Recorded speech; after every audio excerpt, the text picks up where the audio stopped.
तो आज तारीख है 21 सितंबर और 21 सितंबर की पहली न्यूज़ जो आई है वो आई है जायकॉफ डी के बारे में। हम लोगों ने देखा था कि जो जायकॉफ कैडिला हेल्थ केयर जो अ, वो है फैक्ट्री, उसके द्वारा जायकॉफ डी नामक जो वैक्सीन है वो बनाई जा रही थी और 12 साल के ऊपर पे ट्रायल शुरू कर दिया गया था अभी कुछ दिनों पहले, पिछले महीने। तो अभी जो 12 साल के ऊपर के जो बच्चे हैं उन पे ट्रायल पूरे हो चुके हैं और मे भी पॉसिबल है कि अगले 15 से 20 दिन में इसको सरकार के द्वारा भी मंजूरी मिल जाएगी और 12 साल से ऊपर के बच्चों के लिए भी वैक्सीन इंडिया में आ जाएगी। अब थोड़ा जाइकोव डी के बारे में बात कर लें। जो कॉर्डेला हेल्थ केयर है वो इसको बनाती है। बाय द वे बायोटेक्नोलॉजी जो inventing research and assistant council है उसने हेल्प की है इसकी बनाने में। और जाइकोव डी इंडिया की पहली डीएनए प्लाज्मा बेस्ड वैक्सीन होगी पहली बात तो। और कंपनी की बात करें अगर कैडिला की, तो वो इसका हेडक्वार्टर अहमदाबाद में है। 1952 में रमन भाई पटेल के द्वारा बनाई गई थी और इस समय इसके चेयरमैन जो है वो पंकज पटेल है। अगर फॉर्च्यून 100 की जो लिस्ट निकलती है कि ये फॉर्च्यून 100 में टॉप 100 ऐसी कौन कौन सी वो है कंपनियां, तो उनमें फॉर्च्यून 100 में 100 नंबर पे कॉर्डेला आती है बाय द वे। तो मतलब बहुत अच्छी कंपनी भी है, विश्व में 100 नंबर पे आते हैं। एक नेक्स्ट न्यूज की बात करें तो वो भी वैक्सीन को लेके आई है कि अभी हम लोगों ने देखा हो जब थर्ड वेव आई थी तो हम लोगों ने वैक्सीन का एक्सपोर्ट बंद कर दिया था और दूसरे देशों को देने। तो अभी इंडिया ने अपना जो वैक्सीन मैत्री प्रोग्राम है, जिससे हम लोग क्या करते हैं ना कि कोविड 19 की जो वैक्सीन है उसको एक्सपोर्ट करते हैं, तो वो अक्टूबर से हम लोग फिर शुरू कर देंगे।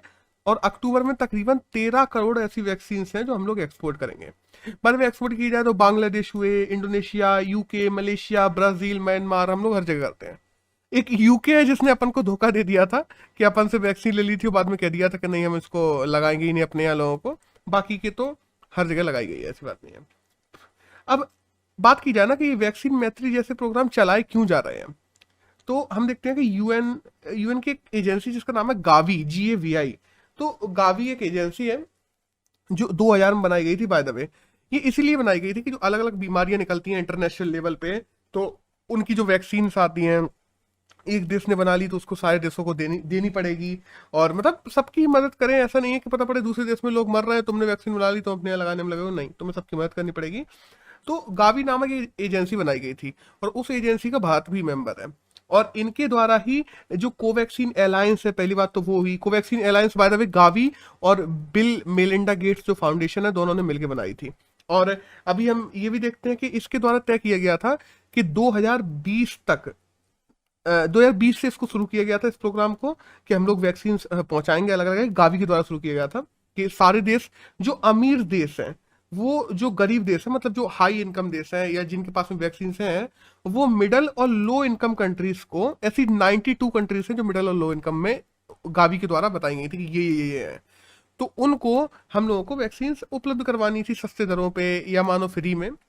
तो तकरीबन तकरीबन 2021 तक 2 बिलियन डोज हम लोगों को उपलब्ध करवाने थे इन 92 कंट्रीज में, केवल इंडिया को नहीं, हर दुनिया के सारे देशों को मिलकर। तो 2020 अप्रैल से ये शुरू कर दिया गया था। बट बाद में हम देखते हैं कि इंडिया में अभी कोरोना की सेकेंड वेव आ जाती है तो इंडिया ने ये रोक दिया था।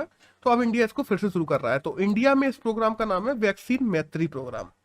और अगर हम लोग बात करें तो वैक्सीन के लिए केवल एक गावी ही ऐसा नहीं है जो वैक्सीन के लिए काम करता है।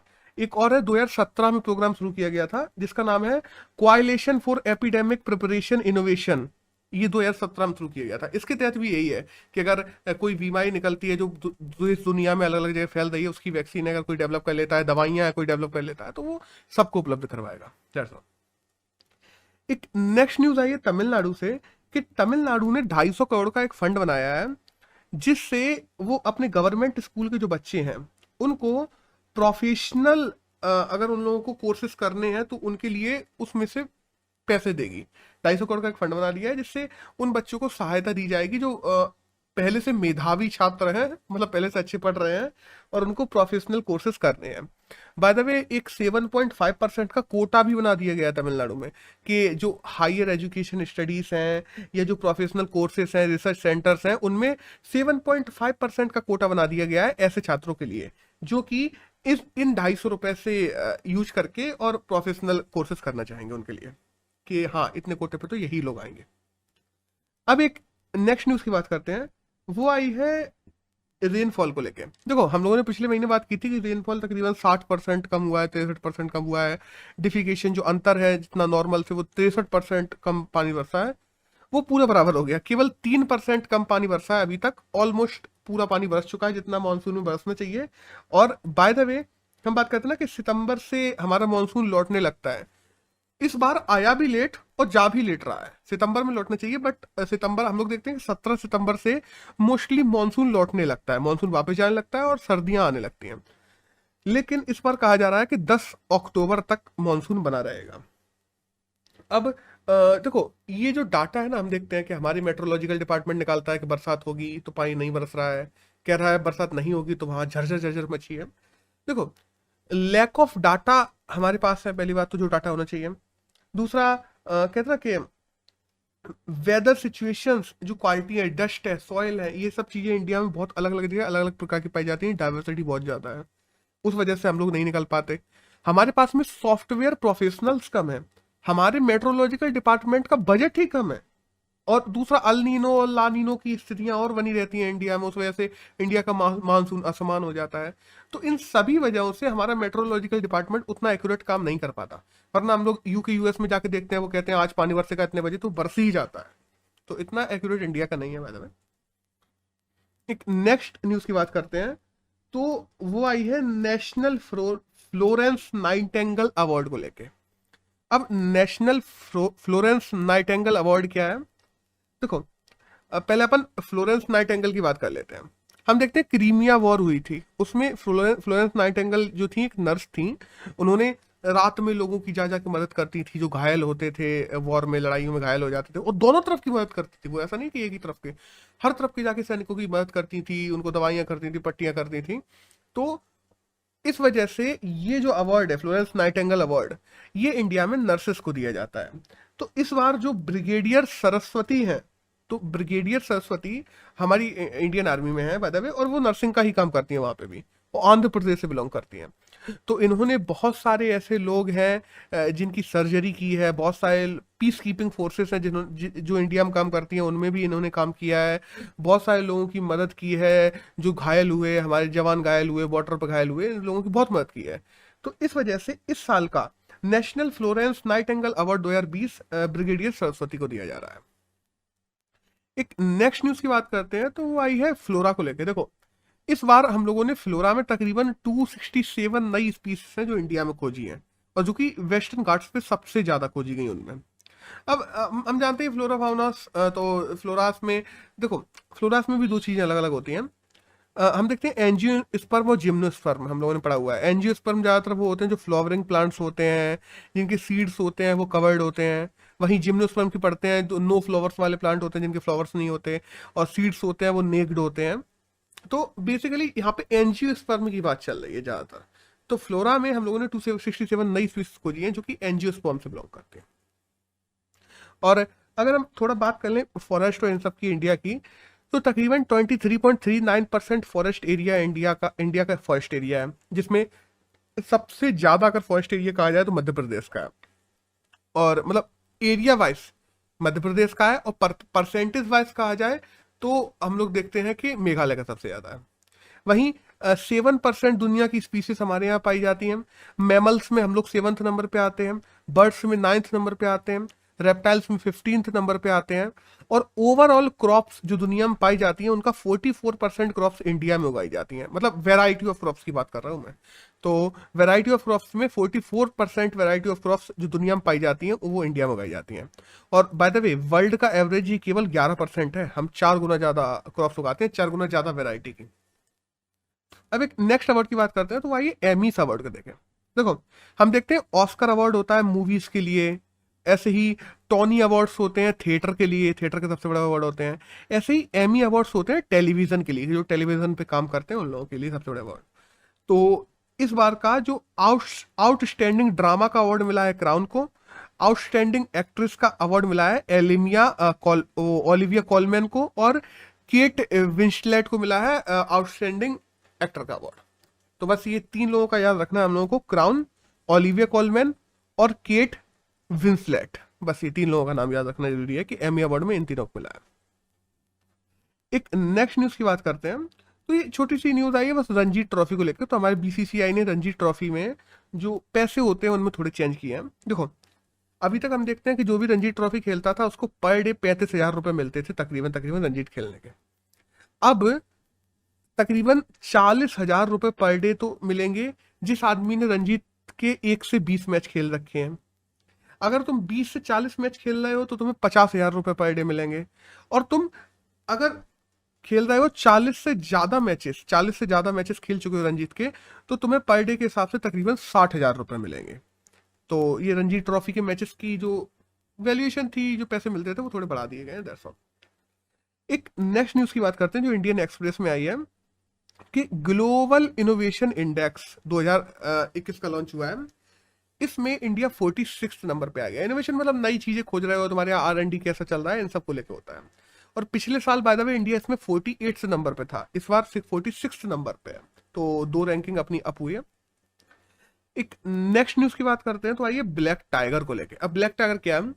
जो हम देखते हैं नॉर्मल टाइगर्स होते हैं उनमें ब्लैक स्ट्रिप्स जो होती हैं, तो वो ब्लैक स्ट्रिप्स मोटी हो जाना, मतलब एक अजीब ही स्पीसीज बन जाना उसकी। तो हमारे जो है सिमलीपाल टाइगर रिजर्व, तो सिमलीपाल टाइगर रिजर्व में ब्लैक टाइगर पाया गया है, ब्लैक टाइगर नया खोजा गया है। और साइंटिस्ट का ये मानना है कि जो जेनेटिक म्यूटेशंस होते हैं, जो जो हम बोलते हैं ना कि सूडोमेलनिज्म, तो उस वजह से ये टाइगर की ऐसी स्पीसीज बन जाती है। बाद में अगर ऐसी की बात की जाए तो ज्यादातर ये नेपाल और मलेशिया में पाई जाती है, म्यांमार में पाई जाती है बाद में कुछ जगह। और लेकिन इंडिया में ये पहली बार पाई गई है ब्लैक टाइगर, जो कि सिमलीपाल टाइगर रिजर्व में है। और जो हम बोलते हैं ना टाइगर को ट्रैक करने के लिए, अब इंडिया की बात की जाए तो इंडिया पे सबसे ज्यादा टाइगर्स हैं।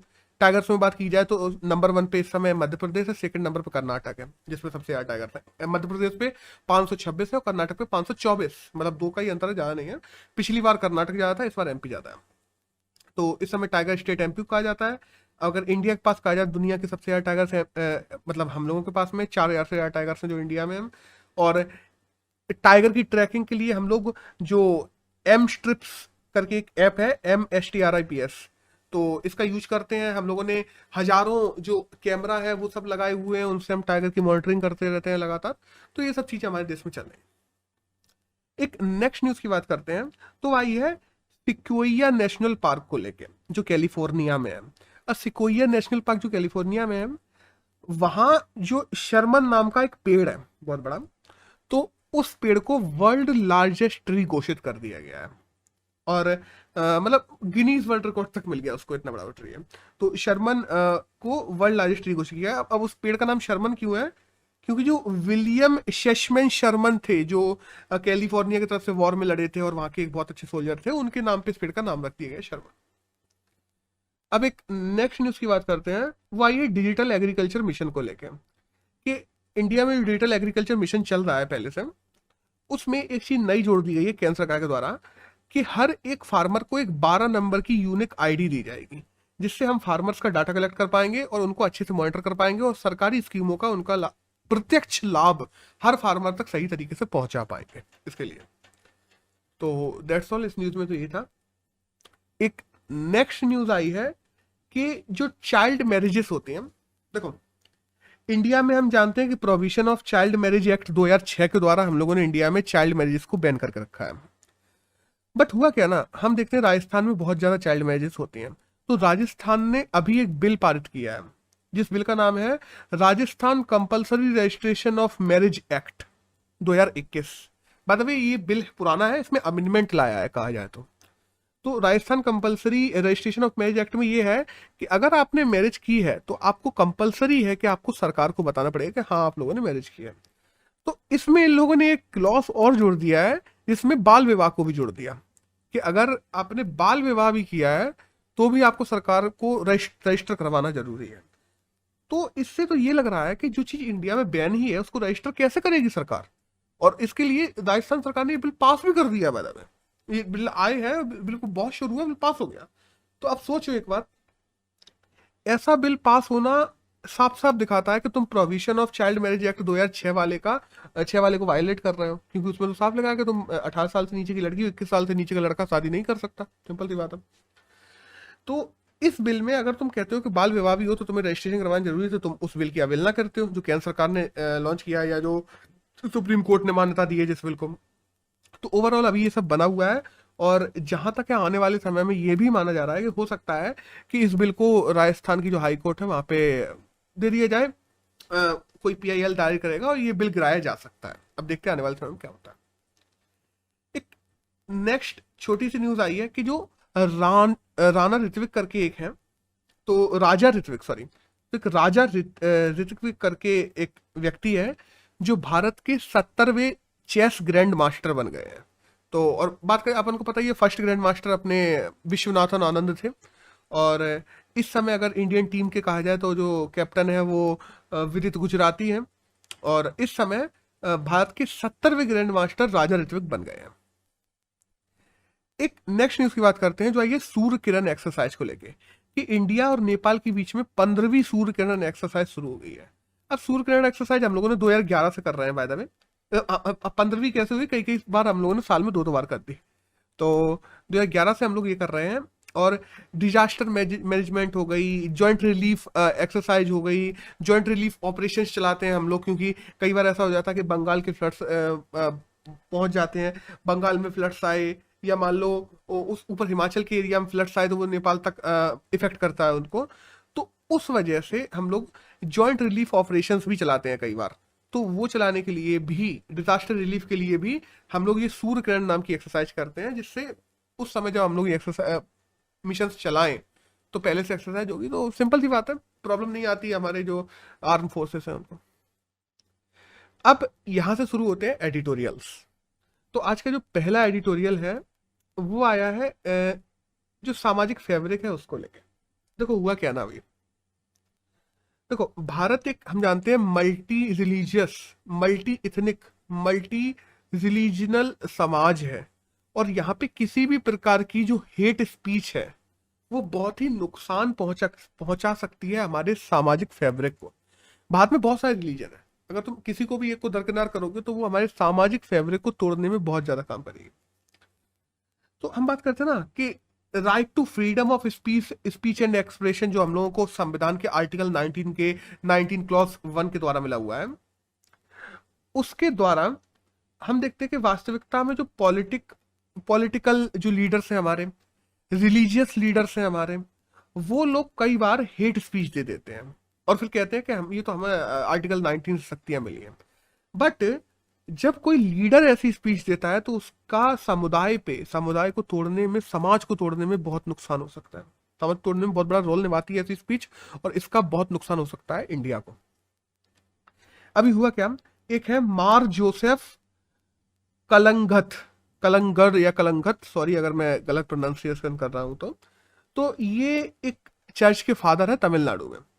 इन्होंने क्या किया ना, अभी इनका कहना यह है कि जो कैथोलिक गर्ल्स हैं उनको नशा देकर मुस्लिम लोग उनको मुस्लिम में कन्वर्ट करवा रहे हैं, इन्होंने ऐसी स्पीच दी है। तो ये स्पीच साफ साफ दिख रही है कि इन्होंने एक रिलीजियस स्पीच दे दी और इन्होंने एक कम्युनिटी को टारगेट कर दिया। काफी, देखो पॉलिटिकल लीडर समझ में आता है वो टारगेट करते हैं किस वजह से, क्योंकि उनको वोट्स चाहिए होते हैं, वो कम्युनिटीज को बांटते हैं, कई बार बहुत सारे लोग ऐसे होते हैं, काफी नहीं भी होते हैं, सब नहीं मतलब, लेकिन काफी ऐसे होते भी हैं। लेकिन इन्होंने यहाँ पे टारगेट जो किया है ये दो समुदायों को और ज्यादा बांटने में मदद करेगा लोगों की, क्योंकि हम देखते हैं जब भी कोई रिलीजियस लीडर ऐसी कोई बात कर दे जो किसी एक पर्टिकुलर समुदाय के विरुद्ध हो, तो वो समाज के ताने बाने को तोड़ने में और ज्यादा क्या करना, और इम्पैक्ट डालती है समाज पे। ऐसी स्पीच समाजों के बीच में बैरियर बना देती है, जाति समूह के बीच में बैरियर बना देती है, समुदाय के बीच में बैरियर बना देती है। हम देखते हैं डेमोक्रेसी में हम माइनॉरिटीज के राइट को प्रोटेक्ट करते हैं, क्योंकि डेमोक्रेसी में कई बार माइनॉरिटीज को रिप्रेजेंटेशन नहीं मिल पाती जितनी उनको मिलनी चाहिए। इस वजह से हम लोग उनको कुछ स्पेशल राइट्स देते हैं, उनके राइट्स को प्रोटेक्ट करते हैं जिससे उनको भी रिप्रेजेंटेशन मिले। बट ऐसी स्पीच मेजॉरिटी और माइनॉरिटी की जो वेरियस सोसाइटी वेरियर्स हैं उनको और बढ़ा देती है और उनके बीच में और ज्यादा गैप पैदा करती है। और बाय द वे, अगर हेट स्पीच की बात करें, हेट स्पीच को रोकने के लिए हमारे संविधान में कोई चीज नहीं लिखी है, ना ही कोई लॉ में लिखा है कुछ, बस आईपीसी के सेक्शन नंबर 153A में एक चीज लिखी है कि जो विभिन्न समूह में दुश्मनी बढ़ाए, ऐसी कोई भी चीज किसी भी व्यक्ति के द्वारा नहीं की जाएगी, वरना उसको 7 साल तक की जेल हो सकती है। लेकिन इसमें भी सही से एक्सप्रेस नहीं किया है कि विभिन्न समूहों के बीच में दुश्मनी को बढ़ाने के में क्या चीज, वायलेंस की बात हो रही है यहाँ पे, फिजिकल असॉल्ट की बात हो रही है यहाँ पे, हेट स्पीच की बात हो रही है यहाँ पे, किस चीज की बात हो रही है, ये भी सही से एक्सप्लेन नहीं है। तो ओवरऑल इस एडिटोरियल में यही कहना है कि हेट स्पीच को सही से डिफाइन किया जाना चाहिए, हेट स्पीच को सप्रेस किया जाना चाहिए, और पॉलिटिकल और रिलीजियस लीडर्स के द्वारा इन लोग ऐसी हेट स्पीच कहीं भी नहीं दी जाए, इसका ध्यान रखना सरकार की जिम्मेदारी है, और सरकार को इन चीजों को रोकना चाहिए जिससे समाज के ताने बाने को बनाए रखा जा सके। तो दैट्स ऑल, यही सब चीजें। एक नेक्स्ट एडिटोरियल आया है मैरिटल रेप को लेकर। मैरिटल रेप को क्या, इसमें ऑथर का कहना यह है कि जो मैरिटल रेप्स है ये one of the best time है इनको क्रिमिनलाइज कर दिया जाए अभी। अब क्योंकि हम जानते हैं 104 देशों ने इनको कर दिया है, इंडिया में भी अभी इसकी बहुत बात चल रही है मैरिटल रेप की, तो इनको अभी क्रिमिनलाइज कर देना चाहिए। हम देखते हैं सोशल लेजिटिमेसी मिल जाती है लोगों को जब लोग शादी करते हैं, ठीक है, कि देखो तुम सोसाइटी में ताने बाने में अलग हो जाते हो कि हाँ तुम लोग एक दूसरे पे तुम लोगों की छूट है, ठीक है, लेकिन पुरुष किसी महिला का शोषण करे या इच्छा के विरुद्ध उसके साथ में शारीरिक संबंध बनाए, सेक्सुअल रिलेशनशिप्स बनाए, तो मैरिज आड़ में इन चीजों में, मैरिज के आड़ में लोग कुछ भी करते हैं, जबरदस्ती संबंध बना रहे हैं, महिलाओं का शोषण कर रहे हैं, कहा जाता है ना कि अननेचुरल सेक्स कर रहे हैं, और उनको मैरिज का नाम दे रहे हैं। देखो होता क्या ना, हमारा आईपीसी की धारा, आईपीसी सेक्शन 375 में एक एक्सेप्शन डाल के रखा है। देखो आईपीसी सेक्शन 375 बाद में रेप और इन सब संबंधित है, उसमें एक एक्सेप्शन डाल के रखा है कि अगर मैरिज हो चुकी है, शादी हो चुकी है, तो ऐसी रिलेशनशिप में किए हुए किसी भी जबरदस्ती भी अगर किसी ने सेक्सुअल संबंध बनाया हो तो उसको रेप नहीं माना जाएगा। ये चीज, ये क्लॉज डाल के रखा हुआ है। अब प्रॉब्लम यहाँ पे ये आ जाती है कि जब ऐसे क्लॉज डले होते हैं तो वो समाज के फैब्रिक को और महिलाओं को और ज्यादा सप्रेस करते हैं, तो महिलाओं को और ज्यादा शोषण कर सकेंगे, पुरुष को एक प्रधानता मिल जाती है महिलाओं के ऊपर। लेकिन एक प्रॉब्लम ये भी है, हम अगर कहें कि इसको लीगलाइज कर देना चाहिए, क्रिमिनलाइज कर देना चाहिए, क्या लॉ को जो लोगों के बेडरूम तक, लोगों के किचन तक अभी तक लॉ घुसा नहीं है वहां घुसाना चाहिए? क्योंकि अगर लॉ घुसेगा, हम ये भी मानते हैं कि ये लॉ एक जेंडर के विरुद्ध में है, साफ दिख रहा है, तो इससे हो सकता है फॉल्स केसेस और ज्यादा बढ़ जाए। क्योंकि सिंपल सी बात है ना कि मैरिटल रेप पुलिस तक को डिफिकल्टी हो जाएगी पता लगाना कि ये मैरिटल रेप हुआ है कि इन लोगों ने नॉर्मल सेक्स किया था। कैसे पता लगाओगे? कोई जरिया ही नहीं है, और इससे फॉल्स केसेस और ज्यादा बढ़ने की आशंका है। पर हम लोगों ने ये भी देखा है कि जिन देशों में ऐसे नियम कानून लाए गए हैं जहां पे मैरिटल रेप्स को लीगलाइज किया गया है, वहां ऐसे केसेस बड़े नहीं हैं। क्यों, मतलब ऐसा नहीं है कि आज लीगलाइज किया और कल से ये मैरिटल रेप के केसेस आ रहा है, ऐसा कहीं नहीं है। तो इसका, बट इंडिया में इसके क्या प्रभाव हो सकते हैं, इनको देखने के बाद ही हम मैरिटल रेप को लीगलाइज या नॉन लीगलाइज कर सकते हैं। तो इन सब चीजों को भी देखा जाना चाहिए, क्योंकि महिलाओं का शोषण भी ना होना देना जरूरी है, और वहीं फॉल्स केसेस या गलत एलिगेशन पुरुषों पे भी नहीं लगने चाहिए। एक जेंडर के विरुद्ध कोई भी लॉ नहीं आना चाहिए, दूसरे जेंडर को पार्शियलिटी भी नहीं मिलनी चाहिए, और जो एक जेंडर दूसरे जेंडर को सप्रेस कर रहा है वो भी नहीं होना चाहिए। इन दोनों चीजों को बराबर के तराजू में तौलते हुए मैरिटल रेप को क्रिमिनलाइज करना जरूरी है, बट कैसे करना चाहिए इसके ऊपर बात होना जरूरी है। और जो आईपीसी का सेक्शन 375 है जिसमें एक एक्सेप्शन डला हुआ है मैरिज का, इसको हटाया जाना जरूरी है, क्योंकि शादी करने का मतलब कोई लड़की तुम्हारी प्रॉपर्टी नहीं हो जाती कि तुम उसके साथ में कुछ भी करो। तो दैट्स ऑल, यही सब था जो आज के करंट में था। आज 21 सितंबर के करंट में तो यही था जो हमारे एग्जाम के लिए जानना जरूरी था।